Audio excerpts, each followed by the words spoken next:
வணக்கம், நான் உங்கள் எக்ஸாம் குரு காளி. டிஎன்பிசி குரூப் 1 எக்ஸாம் ஜூன் 15ஆம் தேதி நடக்க போகுது. எல்லாரும் நல்லா படிச்சுட்டு இருப்பீங்கன்னு நினைக்கிறேன். வாழ்த்துக்கள்.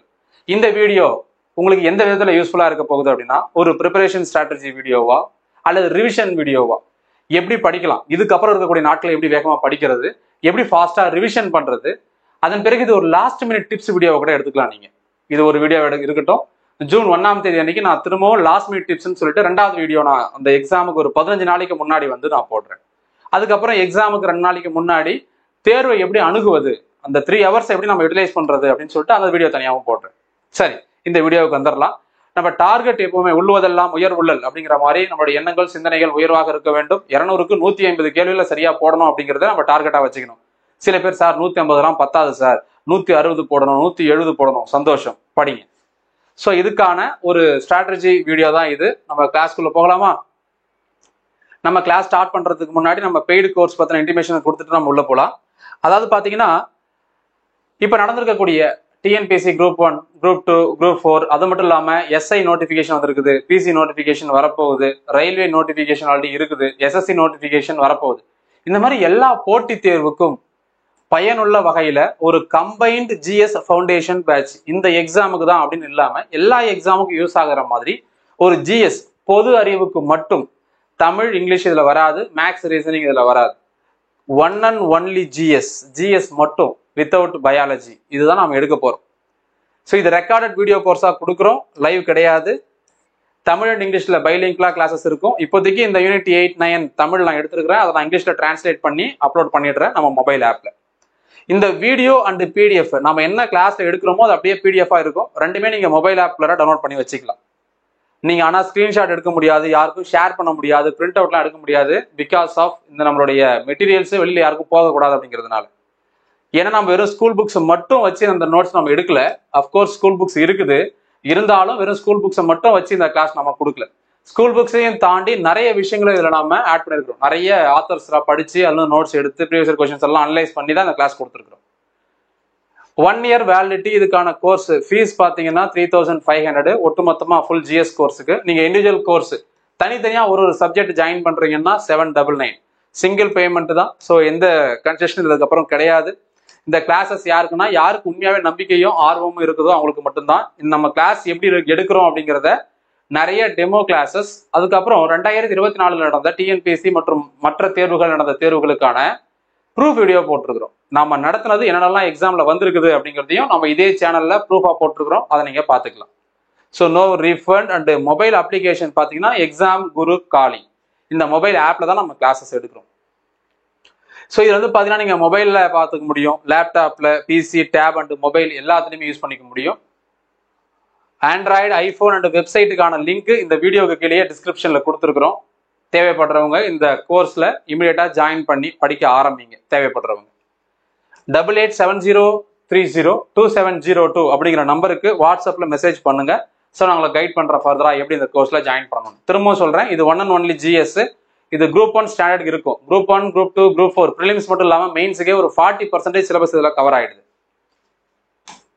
ஸோ நீங்க அடுத்தது குரூப் 2க்கு படிக்கிறீங்க, குரூப் 4க்கு படிக்கிறீங்கன்னா இமீடியட்டா ஜாயின் பண்ணி படிக்க ஸ்டார்ட் பண்ணிடுங்க. ப்ரிப்பரேஷன் அண்ட் ரிவிஷன், தயார்படுத்துதல், நம்மளை எப்படி தயார்படுத்திக்கிறது, நம்ம படிச்சதை எப்படி ரிவிஷன் பண்றது, 2 விஷயம் தான். ஃபர்ஸ்ட்ல பாத்தீங்கன்னா இதுதான் நம்ம இருக்கக்கூடிய சப்ஜெக்ட்.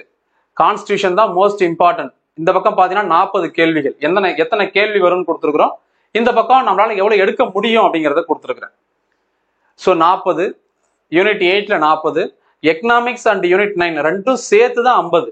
ரெண்டும் சேர்த்து 50. அப்ப அதுல ஒரு 15, ஒரு 35 வர வாய்ப்பு இருக்குது. அதே போல ஹிஸ்டரி, ஐஎன்எம் சேர்த்து தான் 25. இது ரெண்டும் சேர்த்து தான் 25. அதுல ஹிஸ்டரியில வழக்கமா 10ல இருந்து 12 கேள்விகள் கேட்கறாங்க. ஐஎன்எம்ல இருந்து 12ல இருந்து 15 கேள்விகள் கேட்கறாங்க. அடுத்தது ஜியாகிரபில இருந்து ஒரு 10, மேக்ஸ் அண்ட் ரீசனிங்ல இருந்து ஒரு 25. கரண்ட் அஃபேர்ஸை பொறுத்தவரையில நீங்க குரூப் 1க்கு படிக்கிறீங்க அப்படின்னா என்னுடைய எக்ஸ்பெக்டேஷன் மினிமமா 20ல இருந்து 25 கொஸ்டின்ஸ் வரும். கரண்ட் அஃபேர்ஸ் இதெல்லாம் ஆட் பண்ணா 225 போகுங்க சார் யோசிக்காதீங்க. இந்த 20 to 25 இதுலயே கலந்துதான் வரும், இதுக்குள்ளார சேர்ந்துதான் வரும். இப்ப எக்ஸாம்பிள் சொல்லணும்னா, இப்ப நீங்க ஜியாகிரபி படிக்கிறீங்கன்னா ஒரு நேச்சுரல் கெலாமிட்டி, இயற்கை பேரிடர் இருக்குல்ல, அது சம்பந்தமா ஒரு கரண்ட் அஃபேர்ஸ் வரலாம். நீங்க எக்கனாமிக்ஸ் படிக்கிறீங்க, ஜிஎஸ்டி சம்பந்தமா, நிதி ஆயோக் சம்பந்தமா, பினான்ஸ் கமிஷன் சம்பந்தமா கரண்ட் அஃபேர்ஸ் வரலாம். நீங்க யூனிட் 9 படிக்கிறீங்க, இப்ப இருக்கக்கூடிய யூனிட் 5, நீங்க யூனிட் 8, 9 பயந்துராதீங்க, நான் பழசு கொடுத்துருக்கிறேன். புதுசு வந்து பாத்தீங்கன்னா யூனிட் 8 வந்து நம்ம புதுசா இப்ப யூனிட் நம்பர் 5 அப்படின்னும், சாரி 6 அப்படின்னும், யூனிட் நம்பர் 9 எக்கனாமிக்ஸ் ரெண்டும் சேர்த்து நம்ம யூனிட் நம்பர் 5 அப்படின்னு படிக்கிறோம். புதுசா இருக்கக்கூடிய சிலபஸ் நம்பர் மட்டும் தான் சேஞ்ச் பண்ணிருக்காங்க, பெருசா மாற்றம் இல்லை. இப்ப தமிழ்நாடு அரசினுடைய திட்டங்கள் சம்பந்தமா கேட்கலாம். இன்னைக்கு ஒரு விஷயத்த, முக்கியமான விஷயத்த அறிவிச்சிருக்கிறார். இந்தியாவினுடைய பொருளாதாரம் 6.5%, தமிழகத்தினுடைய பொருளாதாரம் 9.6%. இந்தியாவை காட்டிலும் தமிழ்நாடு பல மடங்கு முன்னேறி இருக்குது. ஸோ தமிழ்நாடு முன்னேறுகிறது அப்படின்னு தமிழ்நாடு முதலமைச்சர் சட்டமன்றத்தில் பேசியிருக்கிறார். கண்டிப்பா நான் இப்ப சொன்னல, இதுவே எக்ஸாம்ல கொஸ்டின் கேட்பா, நோட் பண்ணி வச்சுக்கோங்க. ஸோ இப்படிதான் கரண்ட் அஃபேர்ஸ் சப்ஜெக்ட் ரிலேட்டடா வரப்போகுது. கான்ஸ்டியூஷன் சம்பந்தமா கரண்ட் அஃபேர்ஸ் கேட்கணும்னா ஒரு கேசஸ் சம்பந்தமா கேட்கலாம், ஒரு பொலிட்டிக்கல் பார்ட்டி அவங்களுடைய ஆர்கனைசேஷன் சம்பந்தமா கொஸ்டின்ஸ் கேட்கலாம். இதெல்லாம் கரண்ட் அஃபேர்ஸா நம்ம எதிர்பார்க்கக்கூடியது. சரிப்பா, இதுல ஃபர்ஸ்ட் விஷயம் நீங்க என்ன படிக்கணும்னு சொல்லிடுறேன், அடுத்தது எப்படி ரிவிஷன் பண்ணணும்னு சொல்லிடுறேன். ஃபர்ஸ்ட் நீங்க படிக்க வேண்டியது நம்பர் 1, இதுதான் நீங்க ஃபர்ஸ்ட்ல படிக்கணும். 40 கேள்வி வரப்போகுது. கொஸ்டின் எவ்வளவுதான் டஃபா இருந்தாலும் சரி, நம்ம பெய்டு கோர்ஸ் ஸ்டூடெண்ட் சேர்த்து சொல்றேன், நம்ம கோர்ஸை மட்டும் நீங்க கம்ப்ளீட் பண்ணிட்டு போனாலே போதும். வேற எதுவுமே நீங்க படிக்க வேண்டிய அவசியம் கிடையாது. தனித்தனியாக தேடி படிக்கணும்னு அவசியம் இல்லை. கரண்ட் அஃபேர்ஸ் மட்டும் நீங்க தனியாக படிச்சுக்கணும். சிலபஸை நம்ம A to Z பக்காவா முடிச்சு கொடுத்துருக்கோம், பாலிட்டிலாம் முடிச்சிட்டோம். ஸோ இதுதான் நீங்க ஃபர்ஸ்ட்ல படிக்க வேண்டியது. அடுத்ததாக அடுத்த ஆர்டர் பார்த்தீங்கன்னா, நம்ம இதுதான் ஆர்டர் பண்ணியே கொடுத்துருக்குறோம். இல்லை சார் இதுலயே நான் எது பெஸ்டா படிக்கலாம் அப்படின்னு கேட்டீங்கன்னா, இது நம்பர் 2, இது நம்பர் 3, இது நம்பர் 4, இது நம்பர் எக்கனாமிக்ஸ் நம்பர் 5, ஜியோகிராஃபி 6, இது 7. இதுக்கெல்லாம் முன்னாடியே நீங்க என்ன படிச்சிருக்கணும்னா மேக்ஸ் அண்ட் ரீசனிங் படிச்சிருக்கணும். இதுக்கெல்லாம் முன்னாடியே மேக்ஸ் அண்ட் ரீசனிங், இதுக்கெல்லாம் முன்னாடியே நீங்க இதை படிச்சிருக்கணும், அதை மறந்துடாதீங்க. எப்படி பார்த்தாலும் மேக்ஸ் ரீசனிங்ல உங்களால 25ல ஒரு 17ல இருந்து 18 கேள்வி எல்லாரும் போடுற மாதிரி இருக்கும். அதாவது எல்லாரும்னா ஆவரேஜா படிச்சவங்க எல்லாரும் போடலாம். அதை தாண்டி நான் குரூப் 1 பாஸ் பண்ண போறேன், மெயின்ஸ் எழுத போறேன், நாளைக்கு ஒரு டிசி டிஎஸ்பி ஆக போறேன் அப்படின்னா அவங்களாலதான் 24, 25 போடுறாங்க. அப்படி போட்டாதான் அவங்களால பாஸ் பண்ணி அங்க போக முடியும். சரி, டிஎன்பிசி படிக்கிறவங்களுக்கு மேக்ஸ் அப்படிங்கிறது ரொம்ப டஃப்னு தான் ஃபீல் பண்ணிட்டு இருப்பாங்க. பட் இப்போ ரீசனிங் கொண்டு வந்துட்டாங்க. மேக்ஸ் 15, ரீசனிங் 10 வரப்போகுது, மொத்தம் 25. 17 to 18 எல்லாருமே போட்டுருவாங்க, அது பெரிய விஷயமே கிடையாது. அதுக்கு மேல நீங்க போடுற ஒவ்வொரு கேள்வியும் தான் நீங்க அடுத்த கட்டத்துக்கு போறீங்களா இல்லையா, மெயின்ஸுக்கு போறீங்களா இல்லையான்றத முடிவு பண்ண போகுது. யோசிச்சு பாருங்க, நீங்க 25ல ஒரு 2 கேள்வி தப்பா இருக்க வாய்ப்பு இருக்குது, விட்டுருங்க. 23 போட்டுடுறீங்க. நல்லா புரிஞ்சுக்கோங்க, 25க்கு 23 போட்டுடுறீங்க. மீதி 175 கேள்வி இருக்குது, 175. இந்த 175ல 125 நீங்க போட்டீங்கன்னா பாஸ். 125, ஏன்னா இங்க ஒரு 23 இருக்குது, 150, அரௌண்ட் 150 வந்துடும்.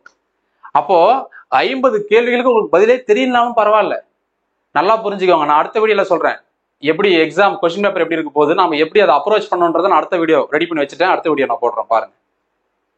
50 கேள்வி உங்களுக்கு ஒண்ணுமே தெரியல, 50க்கும் சி போடுங்க. ஒரு 10 ரெடி ஆகாது, 10 வராது.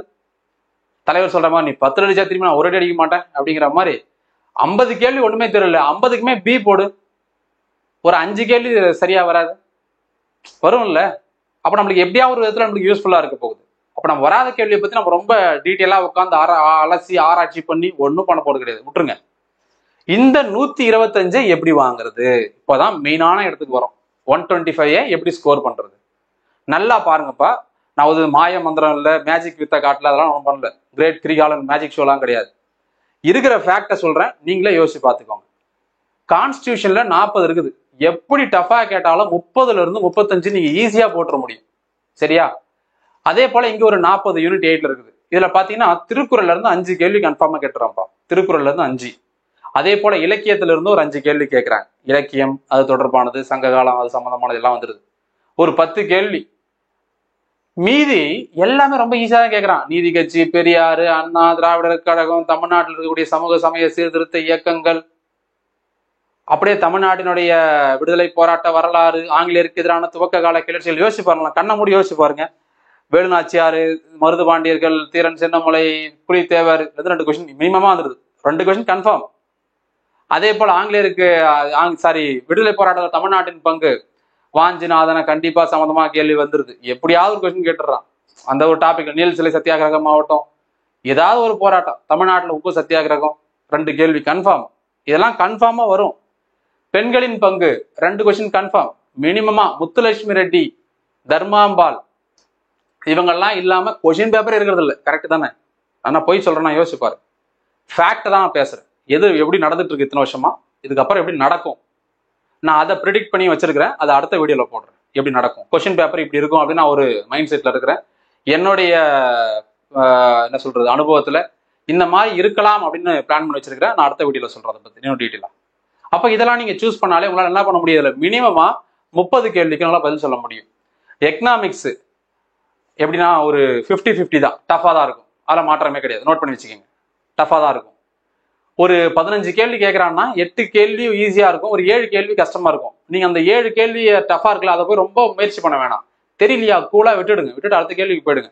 ஸோ மினிமமா இதுல ஒரு 8 கொஸ்டின் நம்ம ஈஸியா வாங்க முடியும். அதே போல யூனிட் நம்பர் 9 எடுத்துக்கிட்டீங்கன்னா 35. இந்த 35ல கரண்ட் அஃபேர்ஸ் அதிகமா இருக்கும். தமிழ்நாடு கவர்மெண்டோட ஸ்கீம்ஸ் அதிகமா இருக்கும். அதை நீங்க கரண்ட் அஃபேர்ஸ் எடுத்துக்கலாம், ஸ்டாட்டிக் ஜிகேன்னு எடுத்துக்கலாம்.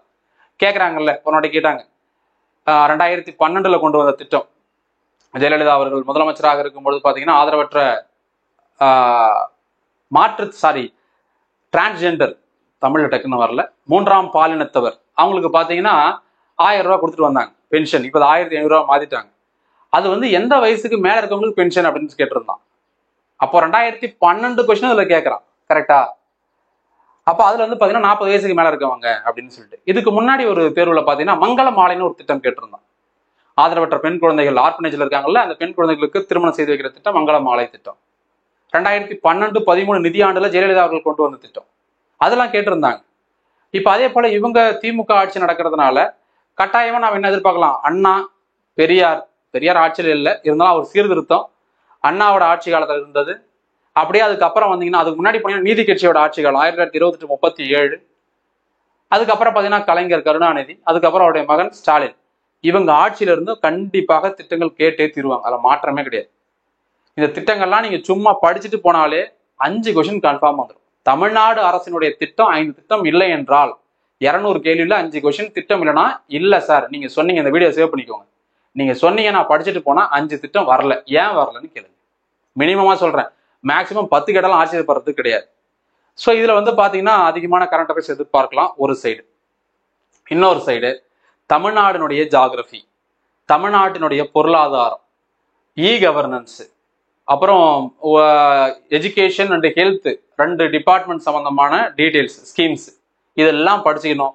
இதுல இருந்து நம்மளுக்கு ரொம்ப ரொம்ப டஃபா கேட்டாலுமே நம்மளால 20ல இருந்து 25 கொஸ்டின் ஆன்சர் பண்ண முடியும். இதுக்கு நீங்க அடிஷனலா என்ன படிக்கணும் அப்படின்னா 11th எக்கனாமிக்ஸ் புக்கு ஒரு வாட்டி படிச்சுக்கோங்க.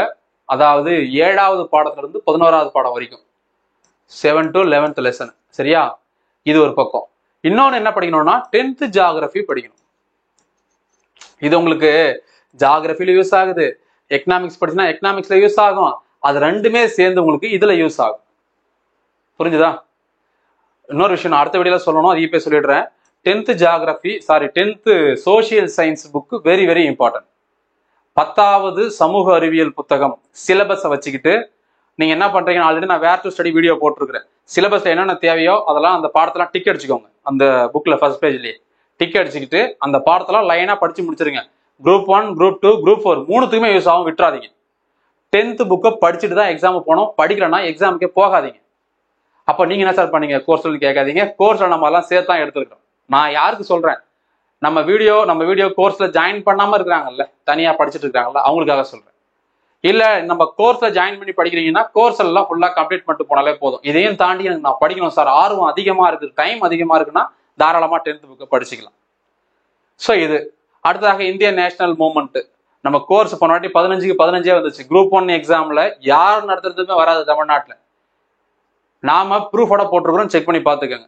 மினிமமா இதுல நம்மளால 10ல இருந்து 12 கொஸ்டின் ஆன்சர் பண்ண முடியும். அதே போலதான் ஜியோகிராஃபி 10 கேள்வி கேட்கிறான்னா 5ல இருந்து 7 கேள்வி கட்டாயமா அடிக்க முடியும். ஹிஸ்டரியை பொறுத்தவரையில நம்ம படிச்ச மாதிரியே இருக்கும், ஆனா ஆன்சர் பண்ண முடியாது. நம்ம எல்லா டாபிக்கும் படிச்சுட்டு போவோம், குப்தர்கள் படிச்சுட்டு போவோம், சிந்துவெளி நாகரிகம் படிச்சுட்டு போவோம், முகலாயர்கள், டெல்லி சுல்தான் படிச்சுட்டு போவோம், மராத்தியர் படிச்சுட்டு போவான், புதுசா ஒரு கேள்வி கேட்பான். இரண்டாவது மராத்தியர்கள் ஆட்சி யாருடைய காலத்துல துவங்கப்பட்டது, இரண்டாம் உலகம் என்று எது அழைக்கப்பட்டது, இரண்டாம் உலகத்தினுடைய பேரரசர் என்று அழைக்கப்பட்ட மராத்திய பேரரசர் யாரு, அப்படின்லாம் ஒரு கேள்வி கேட்பான். நாம என்னதான் படிச்சுட்டு போனாலும் school books, Venkatesan sir book, Poonam Dalal Dahiya book, spectrum book, RS Sharma book, NCERT book எல்லாத்தையும் படிச்சுட்டு போனாலுமே கட்டாயமா எதுலையுமே இல்லாம ஒரு கொஸ்டின் வெளில இருந்து கேட்பான். இப்போ கொஞ்சம் டிஃபிகல்ட்டா தான் இருக்கும். சரி நம்ம என்ன பண்றோம்னா ஒரு 5ல இருந்து 7 கேள்வி வச்சுக்கிறோம். நான் மினிமமா இருக்கிறதெல்லாம் ஆட் பண்றேன் பாருங்க. 30 30 68 68 78 78 7 85 5 90. ரொம்ப நான் மினிமமா போட்டது 90. அதாவது வெரி வெரி டஃப், ஒண்ணுமே பண்ண முடியல. கொஸ்டின் பேப்பரை தொடவே முடியல. அப்படி என்றால் கூட உங்களால இந்த மதிப்பெண்ணை இயல்பாக வாங்க முடியும். இதை ஒன்று விட்டுட்டோம்னா 90 ஒரு 20 110, இதை விட்டுட்டோம் பாருங்க. 90 20 110. ஸோ மினிமமா 110 கேள்விக்கு ஈஸியா ஆன்சர் பண்ண முடியும். இது நான் சொல்றது ரொம்ப மினிமமா. ரொம்ப கஷ்டம், ரொம்ப டஃப் அப்படின்னா கூட இதுல நம்ம நல்லா படிச்சிருப்போம். நம்ம படிச்சதெல்லாம் எக்ஸாமுக்கு வந்திருக்கும். நம்ம நிறைய எஃபர்ட் போட்டு நிறைய விஷயங்கள் தேடி தெரிஞ்சு படிச்சிருப்போம். ஸ்கூல் புக்ஸை தாண்டி நம்ம வீடியோ கோர்ஸ்ல ஜாயின் பண்ணியோ, இல்ல வேற ஏதாவது இன்ஸ்டியூட்ல நீங்க படிச்சோ, இல்ல நான் சொல்லியிருந்த புத்தகத்தெல்லாம் வாங்கி, தமிழரசு மேகசின், திட்டம் மேகசின் இதெல்லாம் வாங்கி நீங்க படிச்சிருந்தீங்க, எல்லாமே உங்களுக்கு தெரியுதுன்னா உங்களால இதுல இருக்கக்கூடிய அதிகபட்ச மதிப்பெண்ணையும் பெற முடியும். கூட்டி பாருங்க, எக்ஸ்ட்ரா ஒரு 5, இதுல ஒரு 5 2 2, அப்போ கிட்டத்தட்ட ஒரு 15. அப்போ 110ல இருந்து 125 கேள்விகளுக்கு உங்களால ஈஸியா ஆன்சர் பண்ண முடியும். எப்போ கொஷின் பேப்பர் டஃபா இருந்தாலும், புரிஞ்சுதுங்களா? கொஷின் பேப்பர் டஃபா இருந்தாலும் உங்களால இதை ஸ்கோர் பண்ண முடியும். ஸோ இதுக்கெல்லாம் என்ன படிக்கணும், எப்படி படிக்கணும்னு நிறைய வீடியோ நம்ம இதே யூடியூப் சேனல்ல போட்டோம், பாருங்க. 6 to 12 ஸ்கூல் புக் முதல்ல படிக்கணும். அதை தாண்டி ஒவ்வொரு சப்ஜெக்ட்டுக்கும், இப்போ பாலிட்டினா லட்சுமிகாந்த் தான், தமிழ்ல படிக்கிறீங்கன்னா சந்திரசேகரன் தான். மற்ற புக்கு எனக்கு தெரியாது, நான் படிச்சது கிடையாது. இப்போ INM படிக்கிறீங்க, இந்திய தேசிய இயக்கம் படிக்கிறீங்கன்னா 6 to 12 ஸ்கூல் புக் தான். அதை தாண்டி ஸ்பெக்ட்ரம் புக் தான். தமிழ்ல படிச்சீங்கன்னா வெங்கடேசன் புக் தான். மற்ற புக்கு நான் படிச்சது கிடையாது, எனக்கு தெரியாது. அதே நீங்க ஜாகிரபி படிக்கிறீங்க 6 to 12 ஸ்கூல் புக், உங்களால முடிஞ்சா NCERT CBSE புக், இல்லைன்னா நம்ம மஜித் ஹுசைன் புக், இதுதான் ஜாகிரபி. ஸோ இந்த மாதிரி ஒவ்வொரு சப்ஜெக்ட்டுக்கும் இதுதான் படிக்கணும். எல்லாமே 6 to 12 ஸ்கூல் புக் பேஸ். அதை தாண்டி ஒரு சப்ஜெக்ட்டுக்கும் ஸ்பெஷல் ஆத்தர்ஸ் இருக்கிறாங்க, இதெல்லாம் நீங்க படிக்கணும். ஆல்ரெடி நம்ம சொல்லியிருக்கிறோம். டன். ஸோ இதுதான் நீங்க படிக்கிற ஸ்ட்ராட்டஜியா இருக்கணும். இதுக்கப்புறம் இதை எவ்வளவு வேகமா முடியுமோ அவ்வளவு வேகமா பண்ணுங்க, ஃபர்ஸ்ட் விஷயம். ரெண்டாவது, நம்ம பெய்டு ஸ்டூடெண்ட்டுக்கு எல்லாரும் கேட்கறது, சார் நம்ம பெய்டு கோர்ஸ் எப்படி நான் படிச்சுட்டு இருக்கோம் சார், நான் இதை படிச்சுட்டு இருக்கிறேன், எப்படி ரிவிஷன் பண்றது, என்ன படிக்கவே முடியல, என்ன பண்றது, டைம் வேகம் ஓடிட்டு இருக்கு, பயமா இருக்குது.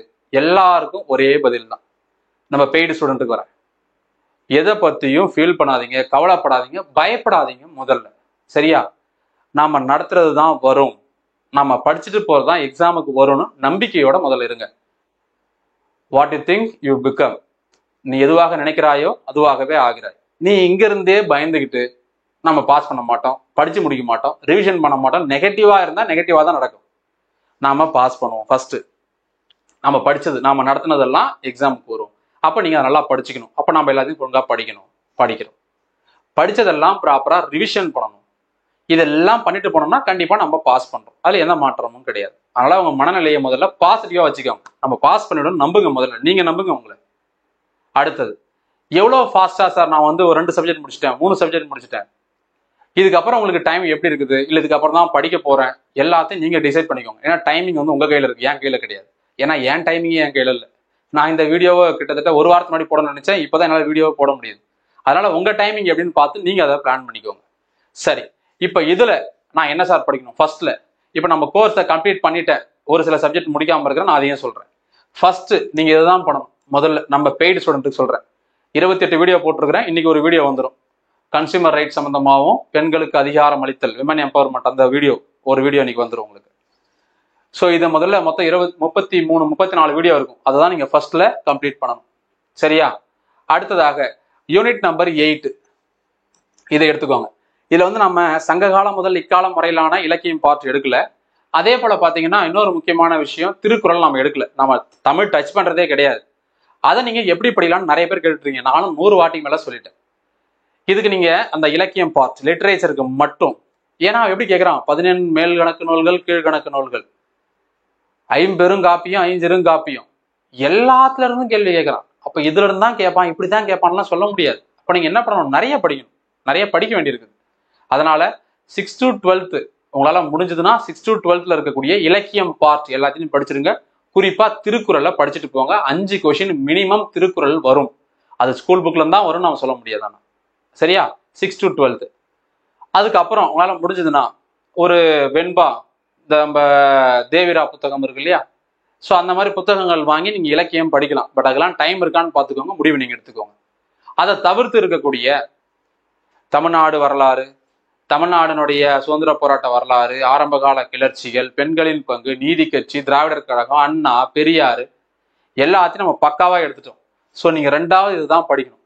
நான் இங்க இப்பவே சொல்றேன், இப்ப நான் நடத்தினதுல இருந்து பெய்டு கோர்ஸ்ல இருந்து எவ்வளவு கொஸ்டின் குரூப் 1 ப்ரிலிம்ஸ்ல வரும் அப்படின்றத இப்ப சொல்லிட்டே வரேன். இதுல மினிமமா 33ல இருந்து 35 கொஸ்டின். நான் சொல்றது மினிமம் தான், எல்லாமே மேக்சிமம் தெரியாது. 40 வந்தாலும் ஆச்சரியப்படுறதுக்கு இல்லை. யூனிட் 8ல அந்த திருக்குறள் இலக்கியத்துல இருந்து கண்டிப்பா ஒரு 10 கேள்விகள் வந்துருது. 10 கேள்விகள். அதுக்கப்புறம் அந்த சில நேரங்கள் இலக்கியத்துல இருந்து கூடுதலா கொஸ்டின் கேட்கறான். அப்போ ஒரு 15 விட்டுறலாம், மீதி 25க்கு நம்ம நடத்திருக்கோம், கிளாஸ் நடத்திருக்கிறோம். அந்த 25ல மினிமமா 20ல இருந்து 22 கொஸ்டின். நான் சொல்றது மினிமம் சொல்றேன், மினிமம். இது பாத்துருங்க. 3வதாக எக்கனாமிக்ஸ், பொருளாதாரம். ஒரு 14 வீடியோ போட்டிருக்கிறேன், 16 வீடியோ போட்டிருக்கிறேன், இன்னும் 2 வீடியோ இருக்குது. 17வது வீடியோ தமிழ்நாடு இந்தியாவினுடைய பொருளாதார நிலைன்னு ஒண்ணு, 18வது வீடியோ முக்கியமான திட்டங்கள், மத்திய அரசனுடைய திட்டங்கள் ரெடி பண்ணிட்டேன். ஸோ அந்த 2 வீடியோ வந்துடும். அதை 2த்தையும் பார்த்துட்டீங்கன்னா 15 கொஸ்டின்ஸ் எக்கனாமிக்ஸ்ல வந்து கேட்கறாங்க அப்படின்னா கட்டாயமா 10 கொஸ்டின் ஆன்சர் பண்ண முடியும். Minimum 10 question. யூனிட் நம்பர் 9 இதுல பாத்தீங்கன்னா இப்ப நம்ம முதல்ல இருக்கக்கூடிய HDI டாபிக்கை கம்ப்ளீட் பண்ணிட்டோம். 2 கொஸ்டின் கன்ஃபார்ம். அடுத்ததாக சமூக பொருளாதார அல்லது அரசியல் சார்ந்த இயக்கங்கள், சீர்திருத்த இயக்கங்கள், அதை நம்ம யூனிட் நம்பர் 8லயே படிச்சிடுறோம். சரியா? அதாவது நம்ம அருட்பெருஞ்சோதி, தனிப்பெருங்கருணை, அருட்பெருஞ்சோதி, வள்ளலார், ராமலிங்க அடிகளார், அதுல ஆரம்பிச்சு கடைசியா நம்ம இது வரைக்கும் எடுத்துருக்கிறோம்.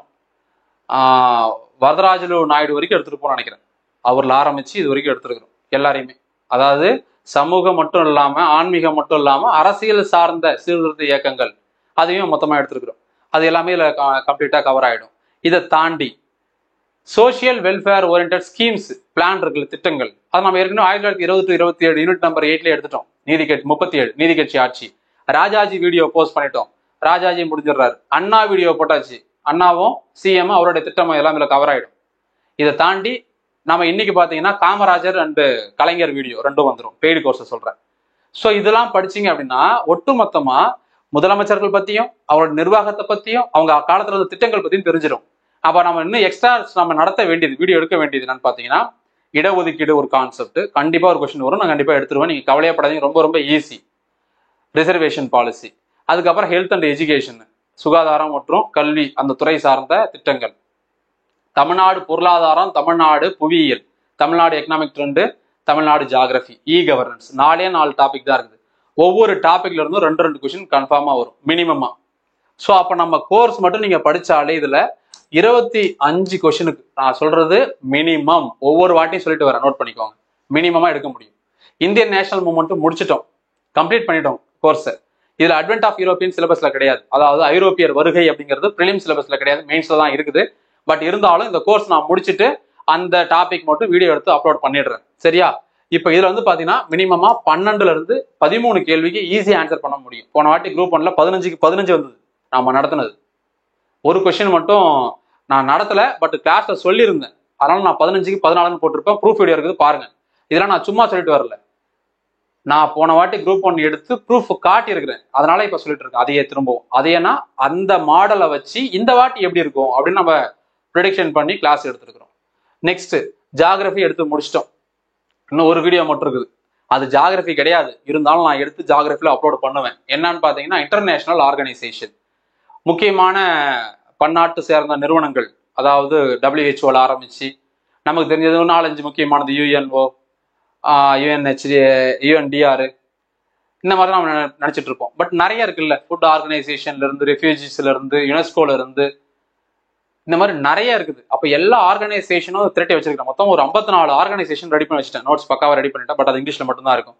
ஏன்னா அது சில நேரங்களில் டிரான்ஸ்லேஷன் கேட்பான். எப்படின்னா அந்த ஃபுல் ஃபார்ம் கேட்பான். WHO கொடுத்து ஃபுல் ஃபார்ம் என்ன. ஸோ அதனால அது இங்கிலீஷ்லேயே பக்காவா ரெடி பண்ணி வச்சிருக்கேன். அந்த வீடியோ நான் எடுத்து அப்லோட் பண்ணிடுறேன். அது திரும்ப சொல்றேன், அது ஜாகிரபியா, எக்கனாமிக்ஸா, ஸ்டாட்டிக் ஜிகேவா அப்படிலாம் கிடையாது. அந்த வீடியோ நான் எடுத்து நான் அப்லோட் பண்ணிடுறேன். அதை நீங்க பாத்துக்கோங்க. கண்டிப்பா ஒரு கொஸ்டின் வரதுக்கு வாய்ப்பு இருக்குது. மற்ற எல்லாமே ஜாகிரபி முடிச்சாச்சு. Question paper will be tough, அப்படிதான் இருக்கும். அதை நான் நினைச்சிட்டு இருக்கிறேன். நீங்களும் நினைச்சுக்கோங்க. மனசை அதுக்கு தயார்படுத்திக்கோங்க. கண்டிப்பா கேள்வித்தாள் தரம் கடினமா இருக்கும். அதுல நாம எப்படி 150 கேள்வி சூஸ் பண்ண போறோம். மேக்ஸ்ல 25 போச்சுன்னா மீதி 125 கேள்வி நான் எப்படி சூஸ் பண்ண போறேன், அதுதான் மேட்டர். சரியா? அப்ப இதுல இருந்து ஒரு 7ல இருந்து 5 கேள்விகள் மினிமமா கரெக்டா போட முடியும். 7ல இருந்து 8 கேள்விகள்.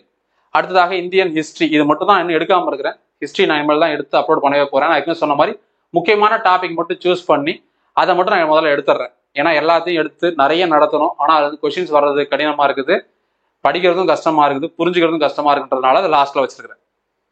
ஸோ இதுல அந்த மாதிரி ஒரு 7 கேள்விகள் மினிமம். இப்போ அப்படியே சும்மா ஆட் பண்ணி பாருங்க. மினிமம் இருக்கிறத ஆட் பண்ணிப்போம். ஃபர்ஸ்ட் 33, 53, 63, 73, 83, 83, 88, 90, 100, 110, 114. 114 கேள்விக்கு உங்களால ஈஸியா ஆன்சர் பண்ண முடியும். மினிமம். ரொம்ப ரொம்ப டஃபா இருந்தாலும் அப்படியே எக்ஸ்ட்ரா இதுல ஒரு 2, இதுல ஒரு 2. ஸோ இதுலயும் அந்த மாதிரி நான் ரொம்ப மினிமம் போட்டிருக்கேன்ல, இதுல ஒரு 2, 2, 2 எல்லாத்துலயும் அட்லீஸ்ட் 2, 1 வந்தா கூட கூடுதலா ஒரு 10 கேள்வி வந்துடும். அப்ப 125 ஈஸியா வரும். நான் எக்ஸாம் முடிஞ்சதுக்கு அப்புறம் இப்பயே சொல்றேன், எக்ஸாம் முடிஞ்சதுக்கு அப்புறம் திரும்ப நான் ப்ரூஃப் வீடியோ போடுவேன். என்னென்ன சப்ஜெக்ட்ல நான் எடுத்ததுல எவ்வளவு கொஸ்டின்ஸ் வந்தது அப்படிங்கிறத கொஸ்டின் பேப்பர் வச்சியும் நான் கிளாஸ்ல எடுத்தோம்ல அந்த பிடிஎஃப் வச்சியும் நான் காட்ட போறேன். ஸோ இப்படி நீங்க ரிவிஷன் பண்ணுங்க. இந்த ஆர்டர்லயே ரிவிஷன் பண்ணுங்க. சார் என்னால இந்த சப்ஜெக்ட் படிக்க முடியல, இந்த சப்ஜெக்ட் படிக்க முடியல, என்ன பண்ணலாம்? சயின்ஸ் நான் படிக்கவே இல்லை, விட்டுருங்க. டைம் இல்லைனா விட்டுருங்க. சயின்ஸுக்கு டைம் கொடுக்க வேண்டாம். டைம் ரொம்ப ரொம்ப கம்மியா இருக்குது. நீங்க மேக்ஸ் நீங்க சைட் பை சைடு படிச்சுட்டே இருக்கணும். அது ஒரு பக்கம். கரண்ட் அஃபேர்ஸுக்கு 1 இயர் படிக்கணும். ஜூன் மாதம் 2024 ஆரம்பிச்சு இந்த மே மாதம் 2025 வரைக்கும் படிக்கணும். ஸோ அதனால ஃபுல்லா படிக்க முடியலன்னா நீங்க எந்த இன்ஸ்டியூட், எந்த யூடியூப் சேனலா இருந்தாலும் கரண்ட் அஃபேர்ஸ் அவங்கள்ட்ட வாங்கி படிக்கலாம், தப்பே கிடையாது. ஸோ இந்த ஆர்டர்ல படிங்க. இதுல முக்கியமானது, ரொம்ப ரொம்ப முக்கியமானது இது. ஃபர்ஸ்ட் கான்ஸ்டியூஷன், 2வது யூனிட் நம்பர் 9, இப்ப இருக்கக்கூடிய யூனிட் நம்பர் 5. அதுல எக்கனாமிக்ஸ் சேர்ந்து வந்துடுது. எக்கனாமிக்ஸ் கொஞ்சம் கஷ்டமா தான் இருக்கும், திரும்பவும் சொல்றேன். அடுத்ததாக ரொம்ப ஈஸியா இருக்கிறது சொல்றேன், யூனிட் 8, இப்ப இருக்கக்கூடிய யூனிட் 6. அதுக்கப்புறம் INM. இந்த 4 நீங்க ஃபர்ஸ்ட்ல படிச்சிருங்க. இது 4 தான் ஸ்கோரிங் சப்ஜெக்ட். இப்ப பாருங்க 40, இதுல ஒரு 40, 80, இதுல ஒரு 35, 40, 40, 80, 30, 115, இது ஒரு 15, 130 கேள்வி. 4 சப்ஜெக்ட் படிச்சீங்கன்னா 130 கேள்வி உங்க கையில இருக்குது. தரவா படிச்சிட்டீங்கன்னா பாஸ். நீங்க மேக்ஸ் படிச்சீங்கன்னா 155 பாஸ், அவ்வளவுதான். ஸோ எப்படி சூஸ் பண்றீங்க, அதை எப்படி ரிவிஷன் பண்றீங்க? சரி சார், இப்போ நான் ரிவிஷன் பண்ண என்ன பண்ணலாம்? 2 விதமா பிரிச்சிடுறேன். நீங்களா நோட்ஸ் எடுத்து படிச்சுட்டு இருக்கிறவங்க, தனியா படிக்கிறவங்க, செல்ஃப் ப்ரிப்பரேஷன் பண்றவங்க, இல்ல வேற இன்ஸ்டியூட்ல படிக்கிறவங்க எல்லாருக்கும் ஃபர்ஸ்ட் நான் சொல்லிடுறேன். உங்கள்ட்ட என்ன நோட்ஸ் இருக்குதோ அந்த நோட்ஸை எவ்வளவு வேகம் முடியுமோ அவ்வளவு வேகம் ரிவிஷன் பண்ணுங்க. படிக்கிறது தான் டைம் ஆகும், ரிவிஷனுக்கு டைம் ஆகாது. என்னெல்லாம் கேட்டீங்கன்னா, இப்போ என்கிட்ட பாலிட்டி ஒரு 800 பேஜ் இருக்குது. நான் என்ன பண்ணுவேன், ஒரு 1 டே டைம் எடுத்துப்பேன். 1 டே டைம் எடுத்துக்கிட்டு அப்படியே ஸ்க்ரோல் பண்ணிட்டே போவேன். நம்மளும் ரிவிஷன் பண்ணணும்ல, என்ன நடக்குது தெரிஞ்சுக்கணும்ல, மறந்துடுறோமா இல்லையான்னு யோசிச்சு பார்க்குறோம்ல. அப்போ நான் அப்படியே பார்த்துட்டே வருவேன். எனக்கு நல்லா தெரிஞ்சுன்னா வேகமா ஸ்க்ரோல் பண்ணிடுவேன். தெரியாதெல்லாம் டக்கு கொஞ்சம் டைம் எடுத்து ஒரு 2 மினிட்ஸ் 3 மினிட்ஸ் டைம் எடுத்து ஜஸ்ட் என்ன ஆர்டிகல் மட்டும் பார்ப்போம், அவ்வளவுதான். சில இடங்கள்ல கன்ஃபியூஷன் இருக்கும், கான்ட்ராடிக்ஷன் இருக்கும். 98 99 97 98 அப்படின்னு டவுட் இருக்கும். இப்ப சபாநாயகர் பத்தி ஒரு கேள்வி கேட்கிறான். சபாநாயகர், துணை சபாநாயகர், தற்காலிக சபாநாயகர், ராஜ்யசபாவோட தலைவர், துணைத் தலைவர் பத்தி சொல்றான். அப்ப 89 93, தற்காலிக சபாநாயகர்னா 99, அப்ப 98னா நாடாளுமன்றத்தினுடைய தலைமை செயலகம், 100னா சிசி கோரம் காஸ்டிங் ஓட்டு. அப்படி யோசிச்சு பாக்குறோம்ல, அதுதான் ரிவிஷன் பண்றது. ஸோ ஃபாஸ்டா டக்கு டக்கு டக்கு டக்குன்னு தள்ளிட்டே போறது. ஒரு நாள் போதும், சரியா? ஸோ நீங்க செல்ஃபா படிக்கிறீங்கன்னா உங்கள்ட்ட இருக்க நோட்ஸை வச்சு நீங்க படிச்சுக்கோங்க. நம்ம கிட்ட கோர்ஸ் ஜாயின் பண்ணி படிக்கிறவங்க செகண்ட் கேட்டகரி நான் சொல்றேன். ஸோ அவங்க என்ன பண்ணலாம், நம்ம கோர்ஸ்ல நம்ம கொடுத்துருக்கக்கூடிய PDF உங்களால் நோட்ஸ் எடுக்க டைம் இல்லைன்னா வேகமாக என்ன பண்ணுங்க, அந்த பிடிஎஃபை பார்த்துக்கிட்டே போங்க. டக்கு டக்கு டக்குன்னு பார்த்துக்கிட்டே வரணும். என்னென்ன விஷயம், என்னென்ன பாயிண்ட், என்ன விஷயம் என்னென்ன சொல்றாங்க பார்த்துக்கிட்டே வரணும். அவ்வளோதான். புரியலன்னா நீங்கள் உடனே போய் அந்த வீடியோவை பார்க்கணும். இப்போ நீங்கள் ஒரு பிடிஎஃப், ஒரு 4வது வீடியோவில் பிடிஎஃப் ஓப்பன் பண்ணி பார்த்துட்டு இருக்கீங்க. இந்த இடம் உங்களுக்கு புரியல, அப்படியே ஸ்டாப் பண்ணிட்டு பேக் வந்துட்டு என்ன பண்றீங்க, வீடியோவுக்கு போறீங்க. வீடியோவை கிளிக் பண்ணி அந்த இடத்துக்கு நேராக வரீங்க. அந்த இடத்த கிளிக் பண்ணி ஒரு 44வது நிமிஷமா 44வது நிமிஷம் கிளிக் பண்ணி அந்த வீடியோவை அந்த இடத்துல நம்ம என்ன எக்ஸ்பிளைன் பண்றோம்னு தெரிஞ்சுக்கோங்க. முடிஞ்சு போச்சு. ஸோ செல்ஃபா ப்ரிப்பேர் பண்றவங்க வேற இன்ஸ்டியூட்ல படிக்கிறவங்களா இருந்தாலும், நம்ம கிட்ட கோர்ஸ் ஜாயின் பண்ணி படிக்கிறவங்களா இருந்தாலும், உங்களுக்கு இருக்க நோட்ஸை வேகமா ரிவிஷன் பண்ணணும். இப்போ நீங்க கேட்கலாம், சார் என்னால் ஒரு நாள் ரிவிஷன் பண்ண முடியல சார். 2 நாள் டைம் எடுத்துக்கோங்க. அதுக்கு மேல எடுக்கக்கூடாது. அதுக்கு மேல எடுத்துக்கவே கூடாது. சார் நீங்க இன்னும் கோர்ஸே முடியல சார், எப்படி சார் ரிவிஷன் பண்றது? அடுத்து நீங்க அதான் கேட்பீங்க, எனக்கு தெரியும். முடிச்சிருக்கிறத ரிவிஷன் பண்ணுங்க. முடிச்சிருக்கிறத ஃபாஸ்டா ரிவிஷன் பண்ணுங்க. சார் நான் ரிவிஷன் பண்ணுறது என்ன சார் பண்றது? திரும்ப ரிவிஷன் பண்ணுங்க. கரண்ட் அஃபேர்ஸ் படிங்க, நிறைய இருக்குது படிக்கிறதுக்கு, நிறைய விஷயங்கள் இருக்குது. ஸோ நீங்க எவ்வளவுக்குள்ள ரிவிஷன் பண்றீங்களோ அந்த அளவு அப்படியே நீங்க எக்ஸாம் சென்டர்ல உட்காந்துன்னு வச்சுக்கோங்களேன், அப்படியே லட்டு மாதிரி இருக்கும். நான் சீரியஸா சொல்றேன்ப்பா. நீங்க போயிட்டு சச்சின் டெண்டுல்கர்ட்ட கேட்ட ஒரு விஷயம் தான் இது. வந்து நீங்க மோட்டிவேஷன், மற்றவங்களாம் அந்த நிறைய யூடியூப் சேனல்ல மோட்டிவேஷன் பேசிக்கிறாங்க. அந்த மாதிரி நான் மோட்டிவேஷன் பேச வரல. நான் கிளாஸ் எடுக்க வந்திருக்கேன், நடத்த வந்திருக்கிறேன். சரியா? இருந்தாலும் இந்த எனக்கு பிடிச்ச ஒரு நிஜ கதையை சொல்றேன். சச்சின் வந்து பாத்தீங்கன்னா அந்த 1990s அவருடைய இன்ட்ரடக்ஷன் கிரிக்கெட்ல வரும்போது பாத்தீங்கன்னா பாகிஸ்தான்ல போய் ஆடுறாரு. அதே போல வெஸ்ட் இண்டீஸ்ல போய் முதல்ல ஆடுறாரு. வெஸ்ட் இண்டீஸ்ல ஆடும்போது என்ன ஆகுது, பயங்கரமா அந்த பிச் எல்லாம் ரொம்ப பிளைனா இருக்கும், ஹார்டா இருக்கும், பவுன்ஸ் பயங்கரமா, கர்ட்லி, ஆம்ப்ரூஸ், வால்ஸ் இவங்கெல்லாம் இருப்பாங்க. போட்டு பவுல்ஸ் அடிக்கும் போது அடிச்சு முதல் மேட்ச்ல அடிச்சு காதுல ரத்தம், மண்டையில ரத்தம் ஊத்துச்சு. ஒண்ணுமே புரியல. ஸோ அதுக்கப்புறம் பயங்கரமான பயிற்சி எடுத்துக்கிட்டு அதுக்கப்புறம் கிரிக்கெட்டுக்குள்ள திரும்ப வர்றாரு. வந்து பயங்கரமா அவரை ப்ரூவ் பண்றாரு. அப்போ வந்து அவங்கள்ட்ட கேட்குறாங்க ரிப்போர்ட்டர்ஸ் எல்லாம், எப்படி உங்களால இந்த அளவுக்கு ஆட முடியுது? முதல்ல அடி வாங்கினீங்க, அடிப்பட்ட ரத்தம்லாம் வந்துச்சு. அதுக்கப்புறம் இப்போ பார்த்தீங்கன்னா பயங்கரமா ப்ளே பண்றீங்க, எந்த பாலை விட மாட்டீங்களே, பக்காவா ஆடுறீங்க, வெறும் 4-6 அடிக்கிறீங்க, செஞ்சுரி 50s அடிக்கிறீங்க அப்படின்னு கேட்டார். அவர் சொன்னார், ப்ராக்டிஸ். ஸோ என்ன பண்ணேன்னா தனி அறையில நிறைய ப்ராக்டிஸ் பண்ணேன். அந்த ப்ராக்டிஸ் வந்து எனக்கு எப்படி கை கொடுத்தது தெரியுமா? கிரிக்கெட் பால் இருக்குல்ல, இந்த கிரிக்கெட் பால் இவ்வளவுதான் இருக்கும். சரியா? அதானே? ஆனா நான் ப்ராக்டிஸ் பண்ண அந்த கிரிக்கெட் பால் எனக்கு ஃபுட்பால் சைஸ்ல தெரியுது. பால், ஃபுட்பால் இவ்வளவு பெருசு இருக்கு. ஃபுட்பால் பேட் இவ்வளவு சின்னதா இருக்கு. எந்த இடத்துல ஃபுட்பால் இவ்வளவு பெருசு இருக்குப்பா, அதுல நம்ம ஏதாவது எந்த மூலையில அடிச்சா கூட பால்ல வந்து பேட்ல வந்து பால் பட்டுரும்ல. ஸோ அந்த மாதிரி தான் இப்போ நான் அப்ளை பண்ணிட்டு இருக்கிறேன். நான் ப்ராக்டிஸ் பண்ணி கிரிக்கெட் பால் எனக்கு ஃபுட்பால் சைஸ்ல தெரியுது, அதனால நான் ஈஸியா ப்ளே பண்ண முடியுது அப்படின்னு சொல்றாரு. அதே தான் நான் உங்களுக்கு சொல்றேன். நீங்க எவ்வளவு ப்ராக்டிஸ் பண்றீங்களோ, எவ்வளவு வாட்டி ரிவிஷன் பண்றீங்களோ, அதை நான் மீண்டும் ஒரு முறை சொல்றேன், எக்ஸாம் சென்டர்ல உட்காந்து கொஸ்டின் பேப்பரை வாங்கி புக்லெட்டை பிரிச்சு நீங்க பார்க்கும்போது உங்களுக்கு புரியும். அப்படியே லட்டு மாதிரி இருக்கும். குரூப் 1 பெரிய எக்ஸாம், டஃப்பான எக்ஸாம், அதெல்லாம் தாண்டி என்னடா இவ்வளவு ஈஸியா இருக்கு, ஜாலியா இருக்கு அப்படின்னு சொல்லிட்டு செகண்ட்ல ஆன்சர் பண்ணிட்டு போயிட்டே இருப்பீங்க. நான் உங்களுக்கு அடிக்கடி சொல்லுவேன், நான் கொஸ்டின் பேப்பர் வாங்கின உடனே ஃபர்ஸ்ட் என்ன பண்ணுவேன், ஓப்பன் பண்ணிட்டு எல்லா பேஜும் பிரிண்டா இருக்கான்னு பார்ப்பேன். 15 நிமிஷத்துக்கு முன்னாடி கொஸ்டின் பேப்பர் வாங்கிடுறோம். ஒரு 5 நிமிஷம் இந்த டைம் எடுத்துக்காங்க, எல்லாம் இருக்கான்னு சரியா இருக்கான்னு பார்த்துக்கிட்டு மேலே ஃபர்ஸ்ட்ல என்ன பண்ணுங்க, ரெஜிஸ்டர் நம்பர் எழுதிருங்க.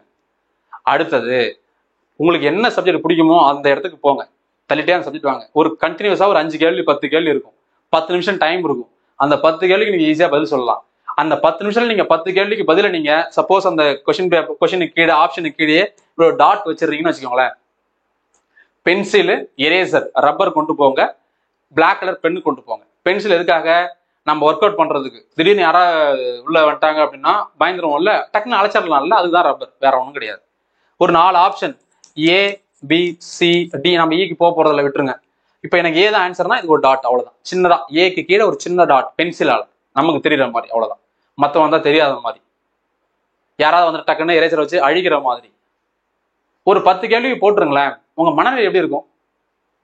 மென்டல் ஹெல்த் பயங்கரமா இருக்கும், செம்ம ஸ்ட்ராங்கா இருக்கும். பாரு, எக்ஸாமே ஆரம்பிக்கல, 10 கேள்வி நான் பதில் சொல்லிட்டேன். 150 டார்கெட், 10 கேள்வி முடிஞ்சிருச்சு, இன்னும் 140 கேள்வி. எவ்வளவு நிமிஷம் டைம் இருக்குது? 180 நிமிஷம் டைம் இருக்குது. ஒரு கேள்விக்கு 1 நிமிஷம் டைம் எடுத்தா கூட நீங்க என்ன பண்ண முடியும்? 180 நிமிஷம் இருக்குது. நமக்கு தேவை 140 தான். சூஸ் பண்ணணும். அதுதான் அதுல ஒரு மிகப்பெரிய ஆர்ட், பெரிய கலையே அதுதான். எக்ஸாம்ல நீங்க என்ன பண்ணணும்னா 200 கேள்விக்கு பதில் சொல்லி நீங்க ஸ்டேட் லெவலில் ஃபர்ஸ்ட் மார்க் வாங்க போறது கிடையாது. வாங்கி நோ யூஸ். ப்ரிலிம்ஸை பொறுத்தவரையில சொல்றேன். அப்ப நம்ம என்ன பண்ணணும்? பாஸ் பண்ணணும். பாஸ் பண்றதுக்கு 150 கேள்விக்கு பதில் சொல்லணும். அந்த 150 கேள்வி தேடணும், அதான் உங்க வேலை. அதுக்குதான் டைம். புரிஞ்சுதுங்களா?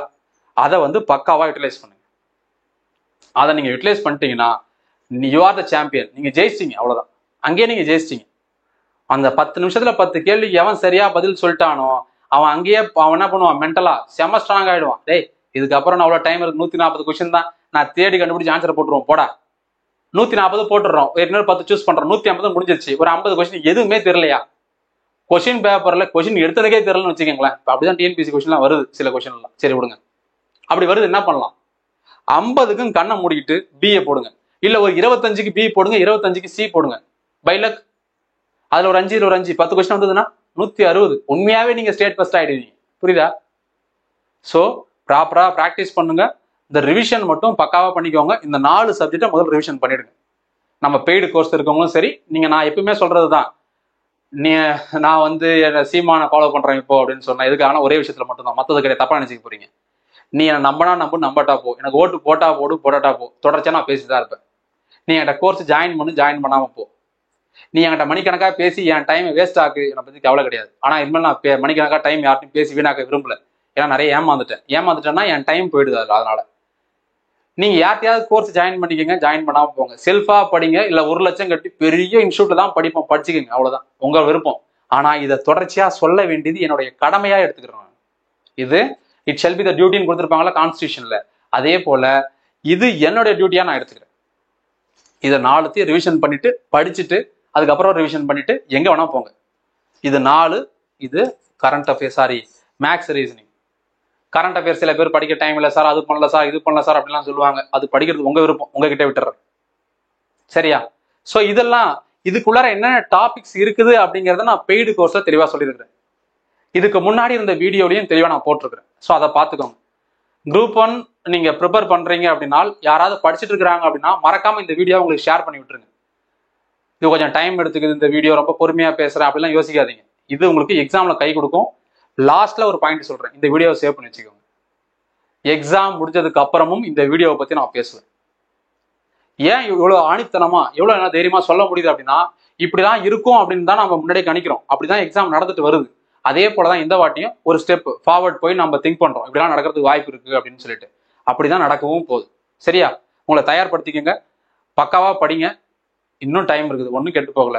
இதுக்கப்புறம் உட்காந்து படிச்சா கூட உங்களால இந்த 4 சப்ஜெக்ட் ஈஸியா படிச்சு முடிக்க முடியும். உங்க கையில தான் இருக்குது, எல்லாமே உங்க கையில தான் இருக்குது. You have all powers within your செல்ஃப். விவேகானந்தர் சொன்னார் இல்லையா, உனக்கான தேவை அனைத்தும், உனக்கான ஆற்றல் அனைத்தும் உனக்குள்ளதான் இருக்குது, நீங்க தான் முடிவு பண்ணணும். இப்ப எனக்குள்ள என்ன இருக்குன்னு யாருக்கும் தெரியாது. வைரமுத்து படையப்பா படத்துல பாட்டு சொல்லியிருப்பார்ல, ஒரு விதைக்குள்ள அடைப்பட்ட ஆலமரம் கண் விழிக்கும் அதுவரை பொறுமனமே. அப்ப எந்த விதைக்குள்ளார எந்த மரம் இருக்குன்னு தெரியாது. ஈஸியா புடுங்கி போடுற பப்பாளி செடியும் அதுலதான் இருக்கும். எவ்வளவு பெருசா வளர்ந்தாலும் அது தட்டனா ஒரே தட்டில் உடஞ்சி போற பப்பாளி மரமோ முருங்கை மரமோ அதுல தான் இருக்கும். எதுவுமே பண்ண முடியாத ஒரு மிகப்பெரிய ஆலமரமும் அதுக்குள்ளதான் இருக்கும். அது எதுன்றதை நீங்க தான் முடிவு பண்ணணும். நீங்க என்ன விதை அப்படிங்கிறத நீங்க தான் முடிவு பண்ணணும். தொடர்ச்சியா படிங்க, திரும்ப சொல்றது, நல்லா படிங்க. டைம் இருக்குது, இந்த டைமை யூட்டிலைஸ் பண்ணுங்க. ரிவிஷன் பண்றது என்ன கேட்டீங்கன்னா, இப்ப என் நோட்ஸ் வச்சு நான் சொல்ல முடியும், மற்ற நோட்ஸ் வச்சு நான் சொல்ல முடியாது. கான்ஸ்டியூஷன் ரிவிஷன் பண்றது ஒரு 2 days, யூனிட் 8 ரிவிஷனுக்கு ஒரு 2 days, யூனிட் 9 ரிவிஷன் பண்றது ஒரு 2 days, ஐஎன்எம்க்கு ஒரு 2 days. 8 நாள்பா. இன்னைக்கு உட்காருங்க சார், நீங்க வீடியோ போடல சார், அதெல்லாம் பேசக்கூடாது. நான் போடுறேன், அது ஏன் வேலை, நான் பாத்துக்கிறேன். எனக்கு நிறைய பிரச்சனைகள் இருக்கு, நான் சிரிச்சிட்டு இருக்கிறேன், எப்படி பல வழிகள் இருக்குது, பல சோகங்கள் இருக்கு. அதை சொல்லி நாங்க யார்ட்டையும் ஆதாயம் தேட விரும்பல. அது என்னோட பர்சனல், அதை விட்டுருங்க. நான் எடுத்து முடிச்சிடுறேன். முடிச்சிருக்க ரிவிஷன் பண்ணுங்க. இன்னைக்கு எடுத்துக்கோங்க. இன்னைக்கு வந்து ஏப்ரல் 29, சரியா? 29 30 நீங்க எடுத்துக்கோங்க. மே 1 வந்து உழைப்பாளர் தினம், உழைக்க ஆரம்பிச்சிருங்க. மே 1ல இருந்து மே 8 வரைக்கும் டைம். நம்ம பெய்டு கோர்ஸ் இருக்கவங்க நான் எச்சரிக்கிறேன், வான் பண்றேன். இந்த 4த்தையும் நீங்க என்ன பண்ணணும்னா மே 1 to 8 அதுக்குள்ள முடிக்கணும். ரிவிஷன் சொல்றேன்.